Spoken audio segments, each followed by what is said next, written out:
Set screws are a type of threaded fastener, most often used for securing components in place.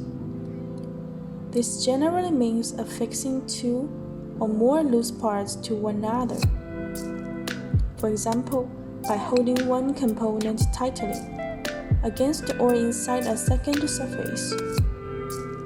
Set screws are widely used in all manner of engineering, product design, and repair applications, often to keep a potentially moving part locked in place.